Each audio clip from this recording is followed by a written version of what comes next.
सध्या पुणे शहरात जलपर्णी आणि जलपर्णीवरून मोठं राजकारण शिजत असलेलं आपल्याला पाहायला मिळतंय। नदीपात्रातील जलपर्णी काढण्यासाठी कोट्यावधीची निविदा काढली जाते आणि त्या निविदेमध्ये भ्रष्टाचार झाल्याचं कारण देत नगरसेवकांकडून अधिकाऱ्यांना जाब विचारला जातो।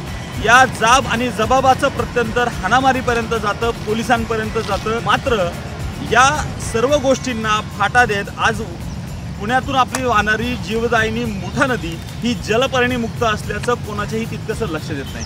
वास्तविक पाहता 2013 सालापासून आम्ही स्वतः या मुठा नदीला जलपर्णी मुक्त करण्याचा प्रण घेतला होता।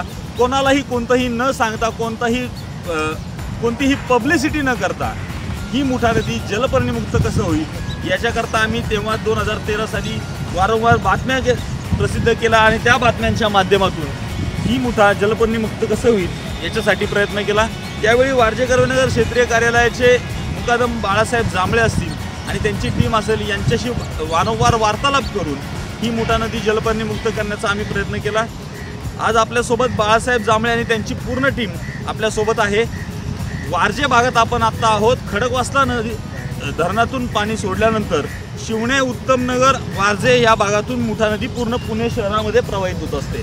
त्याच्यामुळे मुठा नदीच्या तोंडालाच खडकवासला धरणाच्या नंतर तोंडालाच जर आपण जलपर्णी मुक्त केली तर पूर्ण पुणे शहर जलपर्णी मुक्त होईल ही भावना आमची त्याच्या मागे होती आणि ती आम्ही या ठिकाणी यशस्वी करू शकलो आहे। खडकवासल्यानंतर वारजामध्ये आणि शिवण्यामध्ये आम्ही ती बाळासाहेब जांभळे असतील यांच्या माध्यमातून ती जलपर्णी अडवून पूर्णतः याच ठिकाणी नष्ट केल्यामुळे आज पूर्ण पुणे शहर हे जलपर्णी मुक्त असल्याचं, पूर्ण पुणे शहरामधील मुठा नदी ही जलपर्णी मुक्त असल्याची आपल्याला पाहायला मिळते।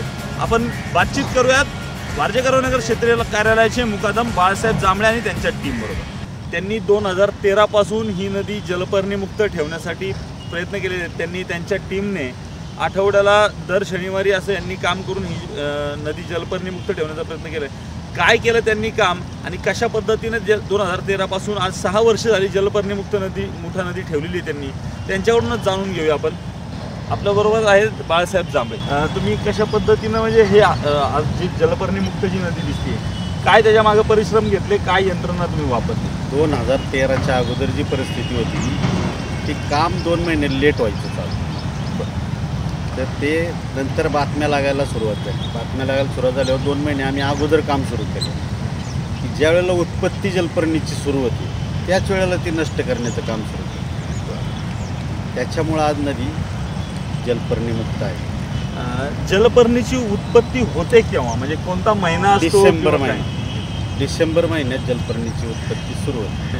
जलपर्णी ज्या वेळेला डिसेंबरमध्ये सुरू होते त्याच वेळेला आम्ही ती मुक्त करण्याचा प्रयत्न करतो आणि पूर्ण मुक्तच करतो। काय स्वरूप असतं सुरुवातीच्या काळामध्ये जलपर्णी कशी असते आणि कशा पद्धतीने त्याला मुक्त? एकदम लहान लहान टिकल्यासारखी असते आणि ती दररोज एका टोंबाला 11 टोंब अशी उत्पत्ती इतकी फास्टपणे वाढत असते। तर ती उत्पत्ती व्हायच्या वेळेलाच आम्ही काम सुरू केल्यामुळे ती उत्पत्ती आम्ही होऊ देत नाही आणि त्याच्यामुळे आज नदी जलपर्णी मुक्त आहे। मग ती कशा पद्धतीनं तुम्ही काढता? त्या टिकल्या स्वरूपात असतात, मग ती कसं काढता? ती जाळीने काढतो आम्ही। जाळी म्हणजे मासे पकडायची जाळी? हो, नाही, नेट असते, हिरवी नेट आपल्याला कॉर्पोरेशनच्या ऑफिसकडून मिळते। बरं, आणि किती जणांची यंत्रणा तुम्ही इथे या ठिकाणी? 10-12 लोक असतात। 10-12 लोक असतात। आणि तुम्हाला काय वाटतं अजून इथं, म्हणजे तुम्ही यंत्रणा काही वापरत नाही, सगळं मॅन्युअली काम करता? मॅन्युअली काम, यंत्रणा कुठलीही न वापरता आम्ही स्वतः कर्मचाऱ्यांकडून काम करतो। म्हणजे कोणतंही स्पायडर वापरत नाही? कुठलंही नाही, कुठलीही यंत्रसामुग्री वापरतो। JCB नाही? JCB नाही, स्पायडरमॅन नाही। 2 वर्ष झालं स्पायडरमॅन सुद्धा बंद झाला कारण नदीला आतमध्ये उतरण्यासाठी कुठंच रस्ता राहिलेला नाही। पण तुम्ही इथं स्पायडरमॅन वापरत होते का? वापरत होतो। कधी? ज्या वेळेला जलपर्णी सुरुवातीला खूपच होती, 13 आणि 14-15मध्ये आम्ही 3 वर्ष स्पायडरमॅन सलग वापरतो। बरं, ज्या ठिकाणी उत्पत्ती व्हायची सुरुवातीला जे पात्र अरुंदी कमी होती त्या ठिकाणी आम्ही बंधारा टाकून तारेचा बंधारा बांधून जलपर्णी अडवण्याचं काम करत होतो। अडवून त्या ठिकाणी स्पायडरमॅन लावून तिथं आम्ही बाजूला मटण करत होतो नदी पात्रात। आत्ता ही नदी तुम्ही पाहताय जलपर्णी मुक्त झाली आहे, तशी आता ही आपण जी पाहतोय नदीचं पाणी काळं झालेलं आहे, अतिशय घाण आहे।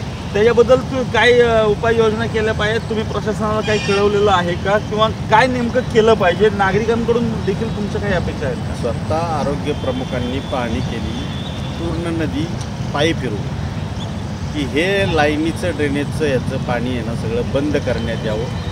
परंतु ते एक दिवस पाणी केल्याच्या नंतर कुठंच त्याचा काही उपयोग नाही झाला.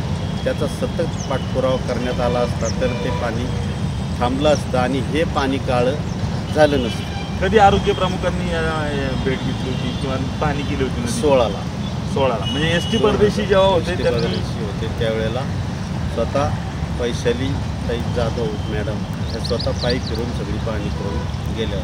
त्यानंतर परत कुणी नदीचं अधिकारी वर्ग कुणी आलेले नाही.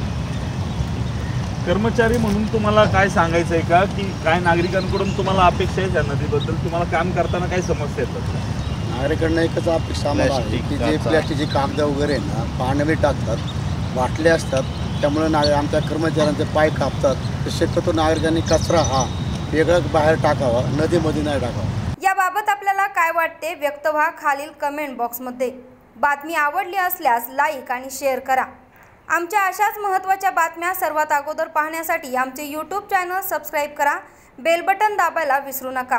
आम्हाला फेसबुकवर देखील फॉलो करा.